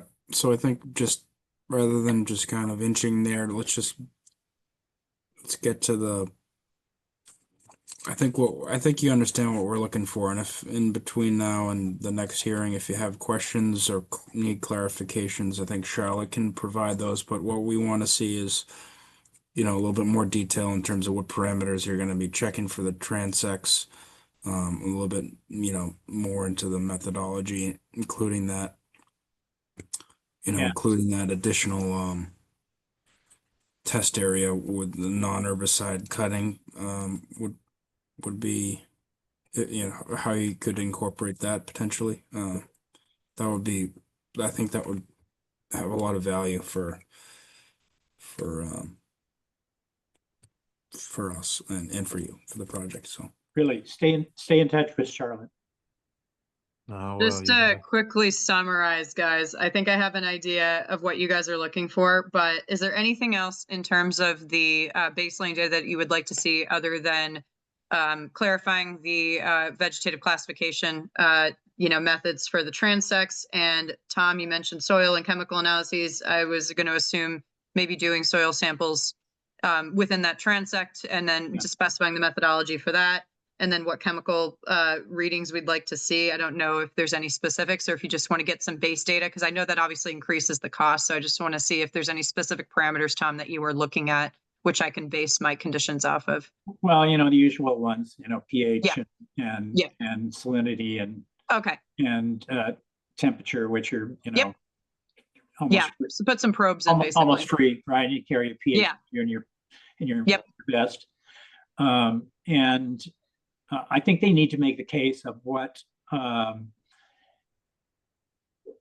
chemical parameters that are related to these herbicides. Yep. They need to look at that are Yep. indicative. They don't have to measure every compound in these formulations, Yep. but they need to have something that's indicative of how persistent they are. Yeah. I'd be looking for very specific assays. So yeah, I can look into that. I can look back. Yeah. There probably are already established Yep. assays for this, and that's what they should be following. Something that's already in the literature. Yep. So that we have some notion of how fast these are degrading, Mm-hmm. how deeply they may be penetrating into the marsh. Because the farther in they go, Yep. probably the longer they're going to be resident. that was reminding me of a question, is where this is based off of, and if there's any kind of sources that they are basing this off, which would make sense, to replicate in terms of methodology. Yep. Yeah, should be a bit of a big bibliography here, I suppose.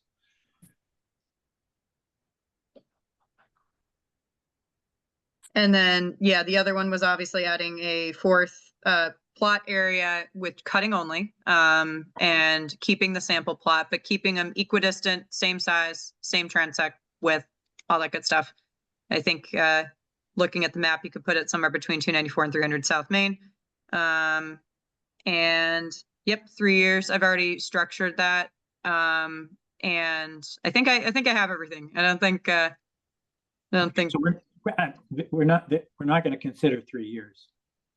oh, I meant for, you don't want to do 3 years for this whole experiment? I thought that was the point for the objectives, you know, because we have to modify the objectives. Oh, I hadn't thought about that. I was just saying that at the end of year one, we would. End of year one, yep. The end of year one is the end of the project, is the end of what we will approve. And they need to come back to us and make an argument that can convince us that the larger project would be successful and safe. Okay. So that was, yeah, that's helpful. Does everyone kind of agree on that, that this would be a 1 year? I'm fine going. I'm fine linking it with the long term. I don't understand why they would need to come back with if they came to us with the larger project to begin with. I'd be fine with looking at this at 1 year and either conditioning it that we'd approve or deny after 1 year, or you know, I don't see what the value is in looking at it as a brand new project, Tom. Oh, yeah, I'm fine with that. If we, as long as we have a clause in there that we can pull the plug at the end of the experimental phase before they can start on the larger phase, that's the same thing. So you only want 1 year of data? So we'd have to see if the treatment plots and the cutting plot achieve the 70 or 75% objective. And if obviously there's no damage to the marsh from the soil analysis and everything else. But it seems to me that and I believe that Tanner said that the bulk of the herbicide spraying would happen in year one. Yep. We're going to see any persistence after the largest treatment. We're going to get the strongest signal. Mm-hmm. And by the end of year two, if they're using considerably less herbicide spot treatment, then we might not see any whatsoever. Yeah. Okay. Charlotte, can you just check that we can condition the length of a permit? Because I thought they had to be 3 years. We can condition phases, but yes, the entire order of conditions cannot be 1 year and it cannot be longer than 3 years. So like, I think we could condition it to obviously do this portion as a phased in year one, but overall the permit itself would still be 3 years. But we I just want to make sure we can have a clause to terminate the conditions at the end of year one if we don't think that if we're getting negative results here. Exactly. We need to be able to stop the project. Which would essentially mean like phase two can't go forward, or the permits are revoked or something. I don't know how it works, but I think it would basically mean that should the work not achieve the objectives, the work would have to stop and the applicant would either have to close the permit on their own and or come back with either an amended or a whole new plan to work with the order. So like, I don't think that would necessarily mean we would shut it down, but at the same point, like it would be the applicant's choice after year one. If the commission says you're no longer allowed to continue the use of the herbicides in any of the proposed treatment areas, the applicant would have to revise the management plan to come back to the commission to proceed with any other work, or they would have to pretty much submit a certificate of compliance. So like, I don't think we can specifically say that the order expires, but just the work would stop, and then it would be up to the applicant to decide how they want to proceed with the rest of the time that they have. So here's what worries me about that. The goals, the applicant's goals are to remove the Phragmites, right? So they can meet those goals. So that's not even really much of an issue for us, whether they meet their goals or not. Our concern is really, our goals are that there be no ecological damage other than to the Phragmites itself. So we have different goals than they do. So Yeah, I think unless we can, looking at- unless we can precisely define the goals for over that 3-year period, which I don't think we can, I think that the permit should only be for 12 months, just for this experimental area. And then we come back and yeah, yes, they do have to reapply. Yeah, I just don't know, Tom, I if we see can that have as an a order I that's think- only 1 year. That's a burden. I concede it's a burden, but I think 1 year will, I'm sorry, Tom. I see it as a burden, but still, I worry that our goals are a little bit nebulous still, even among ourselves. So that at the end of the day, or the end of the first year, we could find ourselves in a position where we don't have a very strong argument one way or the other, and it goes ahead when it shouldn't. So I would only be in favor of a 12-month program. I don't think we can do a permit for 12 months though. That's the problem. Right? Oh, really? That's sorry, Tom. I don't think the order of conditions is always for 3 years. So you can't make it longer, can't make it shorter. I know you can specifically condition phases in a permit, but the permit itself is for 3 years. All right. So what if we phase the first phase, if it's determined by the commission after after year one and the applicant and team have submitted their report, if it's determined that there's adverse effects to the surrounding areas, then we can condition it that they can't do it anymore, that they can't Or just switch to cutting only or something. Yeah, I was just going to say cutting only for the Yeah. Cutting is remaining fine. 2 years. Yeah, I think that would make the most sense given the 3-year time frame with the permit. So basically you do what year one of treatment, you compare all the different methodologies and the plots. If the goal isn't achieved and or if there are adverse impacts that are found to the surrounding areas, to the soils, treatment areas, et cetera, then the commission would not allow herbicides after year one, and the management plan would need to be revised to just do cutting or something like that. So like we did that with Turkey Hill. We said after year 2, if the results were not satisfactory, that they would have to revise the plan to just switch to cutting only or something, or revise the plan or something, and that they would have to come back to the commission to get it approved. Well, again, you're using the word goals, their goals. Yeah, So- we so have what to be if- very specific on What are their goals? I mean, they're not quite sure how much they can. Oh yeah, they would have to revise that. Yeah, because I know Yeah. Tanner said he wants to increase the percentages. No. Yeah, I'm saying we should be measuring the effect on the wetlands. Yes. We really don't. I mean, we care a little bit about how it affects Phragmites, but I think our concern is what the herbicides affect the on transects, the Our transect goals are data. to reduce risk, Yeah. not necessarily eliminate Phragmites. Yeah. Okay. That's And I don't know how to specifically measure that.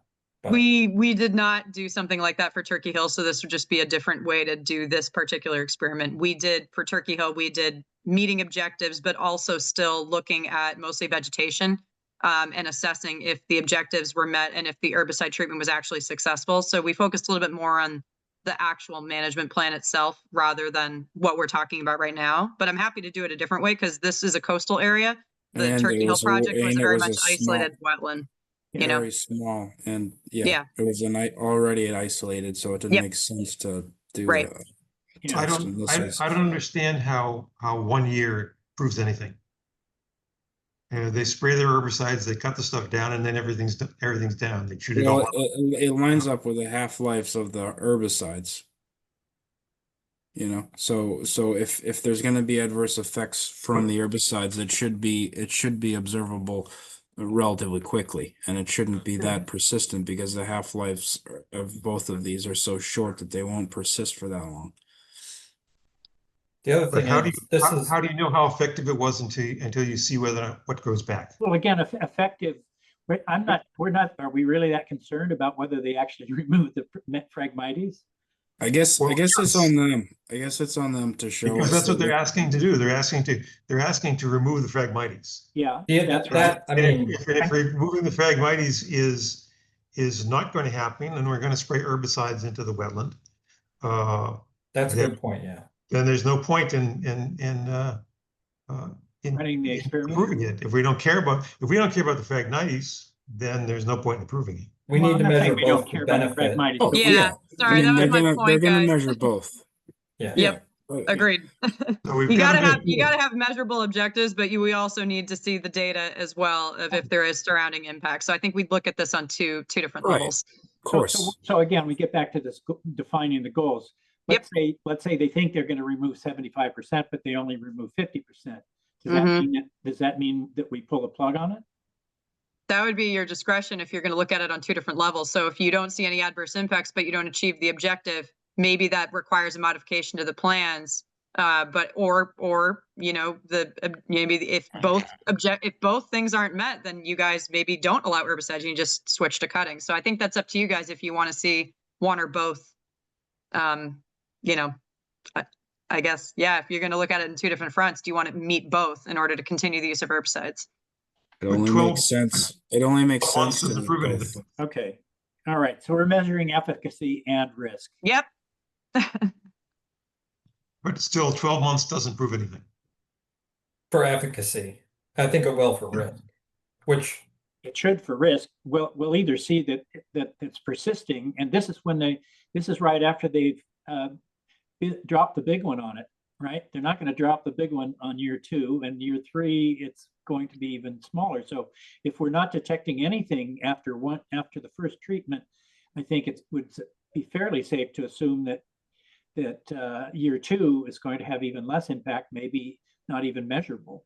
What if we did for the first year, you just have to meet, like they just have to meet the risk assessment that there's no adverse impact. And then if there's no adverse impact that's observed after year 1, based on the timing of the half-life of all the herbicides, then you continue with the rest of the project to see if the objectives are met. So then you're measuring for efficacy at the end. And that's if that's regardless of whether or not you guys allow the herbicides after year 1, or if you just switch to cutting. So then you're measuring efficacy by the end of year 3 to see if the entire thing was met. You know what I mean? Does that make sense? Like do the first year to look at risk? Well, Steve has a good point. There I should be think, some and- incremental amount of and efficacy. why not maintain monitoring of these 4 sites for all the way to the end? Oh yeah, no, I meant monitoring all the way to the end. I just meant in terms of whether or not you decide to move forward with herbicides, that risk assessment is in year 1, whereas the efficacy is through the whole entire thing. You know what I mean? Right. So you got two I think endpoints. I think it should be monitored throughout the whole program. Okay.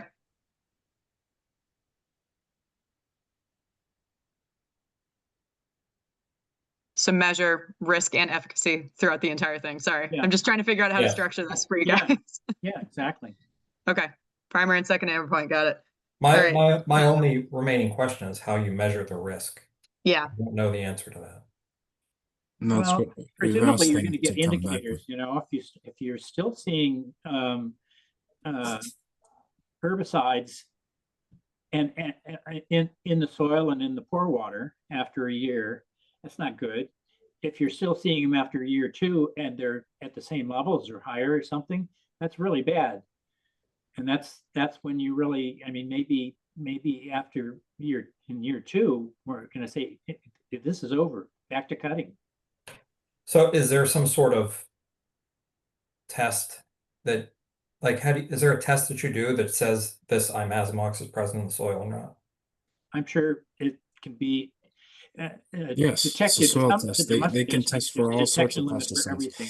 Well, Okay. I suspect that with modern instrumentation, you can probably detect either the imazamoth or some of the components of imazamoth, probably down to the parts per billion range. So yeah, like if they're significantly higher than the sample plot, which is the control group, Yeah, then that's yeah. right. Yeah, we do Okay. have control here, and Mhm. so that's what we're going to compare it to. I mean, there could be traces of glyphosate out there just from the neighborhood. And so that's why it's important to have these control areas. It may already be on the loose out there. So Yes, can you just do a basic P test? like between the testing for the treatment areas and the control? Can you just do that to determine significant levels, like Yeah. differences is higher or not? Can you just do a p-test for that? Yeah. Okay. I'm pretty sure. I was gonna say, I'll defer to Tanner and Chris on that, but my brain was like, if you're measuring two different things, you want to see if there's statistical significance. Wouldn't you just go to a p-test? Yes. Yeah. Yeah. But I'm happy to work with you, Tanner. Sorry to leave you off to the side while we discuss this, but yeah, I'm happy to work with you guys. And if it's easier to set up a call, let me know. I'm happy to do that.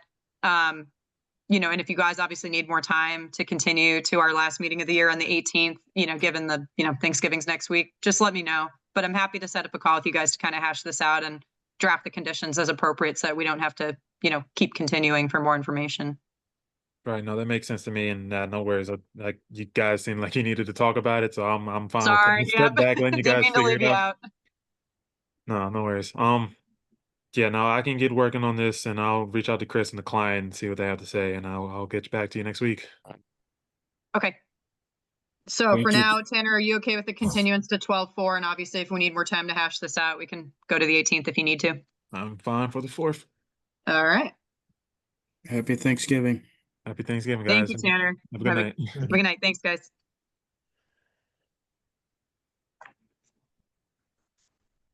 Cool. It's gonna be a Sorry, publication. Tom. I on knew what you were saying. I was just trying to figure out the right words of the right set of data that you were looking for. Yeah. But I know how you want to set this up. I know it's probably something that you're gonna probably want to incorporate data into for your grant there now, Charlotte. No, actually, yeah, that would be a great idea. We're already we just got the kickoff meeting done, and we actually want to go out to the site to this entire area in early December before it gets too cold. You can still do a decent vegetative survey of the area. Actually, yeah, that was a quick question for you guys. Does anybody want to be on the technical meetings for this grant in terms of hashing out, all the data and our recommendation plans for marsh restoration? Does anyone want to be like a standing representative from Concom? Also, if you guys want to think about it and text me, just let me know. What time are the meetings? Are they daytime or? We haven't figured that out, but probably during the day. There's going to be 3 technical meetings, 2 public meetings, and 1 site visit. The site visit may be in 2 parts. I would gladly attend if I can. So Okay. if you can throw me on there, and if I don't Okay. have work conflicts, then I'll Okay. surely jump on. I could come on maybe not all the time. Okay. So But- maybe just go between Chris and Tom. You guys want to share that? Yeah. Tag You're team. all invited to the public Steve? meetings, by the way. Yeah, all that. Yeah, the massive public. But just someone from Concom I think would be really helpful for this because obviously this affects what we protect. So, cool. Good. Thank you. right. What do we have up next? Chris and Charlotte? On this last Yes, one? so the COC was continued for 31 and 35 Elm Street. Sorry, I'm pulling this up because I didn't print it out.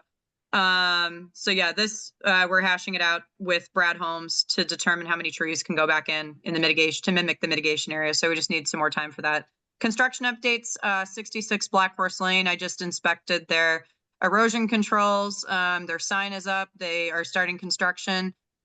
They will be putting in the stabilized entrance as soon as they remove the existing driveway. So for now, the existing driveway is okay, but I told them once they start excavating the soils, they're really going to need that stabilized entrance. So I'll come back out to inspect that. 165 CJC, the building is in the process of being built behind. This was Hingham Lumber. They are building a second building behind their existing storage stuff. They have dug out the stormwater infiltration. Engineers inspected it. They haven't vegetated it yet, but they have dug it out to the proper grading. I was just out there with Brad Holmes and the owner. We were looking at areas of where to put the trees because there's about 79 trees to go back in. This is a large site.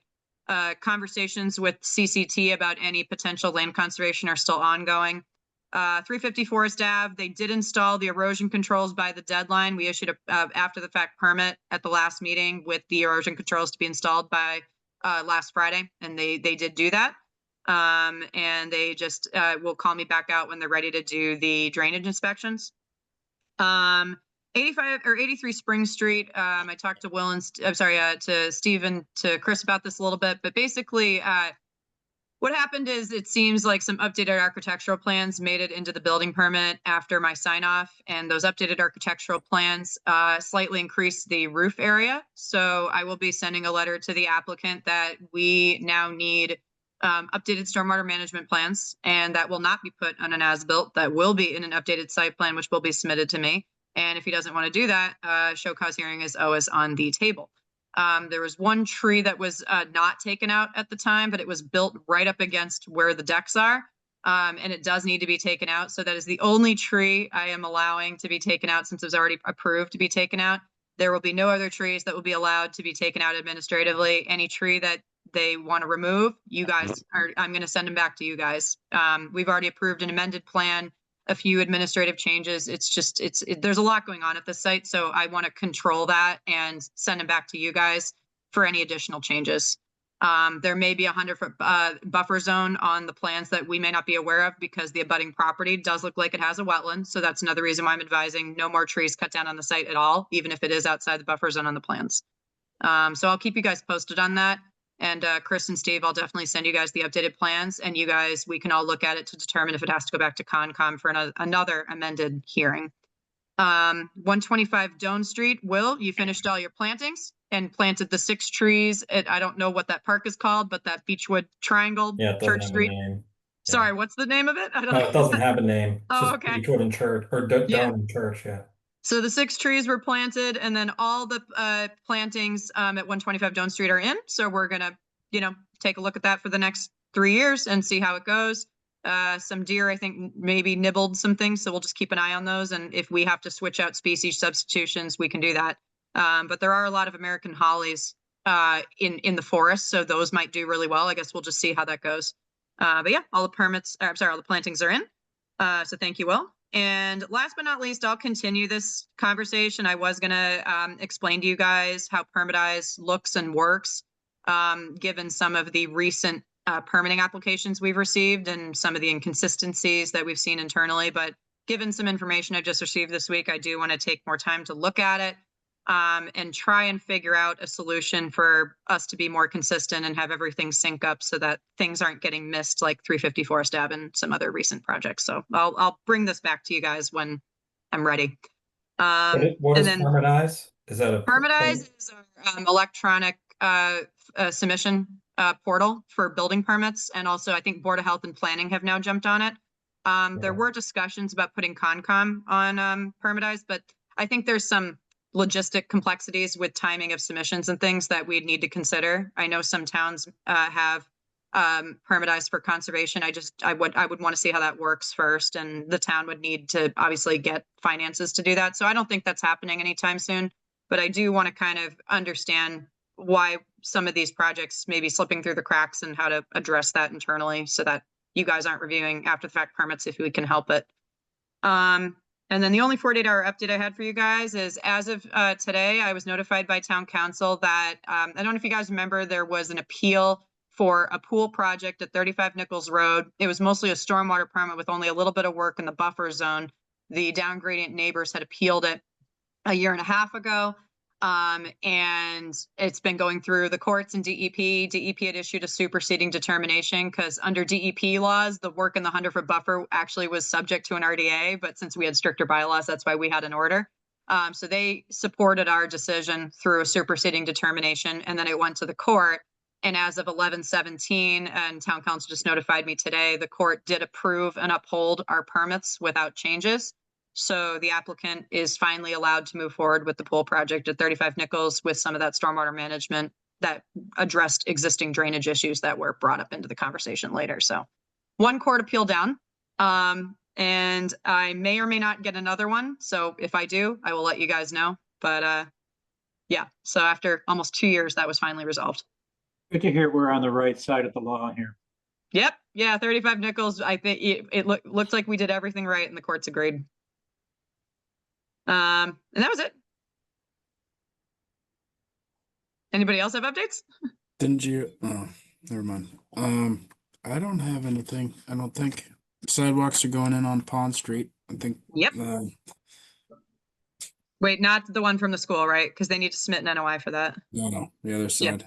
Yeah, the sidewalks in, they need to fix, they need to do the, bordering land subject to flooding, compensatory flood storage area. Brad needs to go out and inspect that. I don't know if they're gonna finish plantings this year. Maybe they will, but I'll double check on that. But yeah, the sidewalk's already in. Charlotte, I had one question on Sure. the 3A sidewalks. Yep. Is the northern, western, whatever it is, on 3A, the side going towards Hingham, is the boundary at Sawyer Street, or does it go past that? So the starting point for the project is it's about 65 to 70 feet up from Sawyer Street. So it pretty much starts somewhere along that existing grass island in front of the gas station on the opposite side of the street. So that's the beginning of the project. And then it's going along that side, going north, on the northern side, it's going along that side. And then the sidewalks vary between both sides or one side. I can give you specifics because I'm always mixing it up. They haven't really started this portion of the work Okay. in Cohasset. I guess my They're- question is, does yeah. it go all the way to like Duncan in the preserve or no? No, Okay, all right. unfortunately, no, not right now. So that I think that's the goal. It will continue to go to the train station. I don't know when MassDOT plans to submit for that. And I'd be curious to see if they're only putting it on one side of the street or both, given all the businesses and existing utilities. So I feel like it might zigzag. I don't know how they're going to do that. Might need more crosswalks. I don't know. But yeah.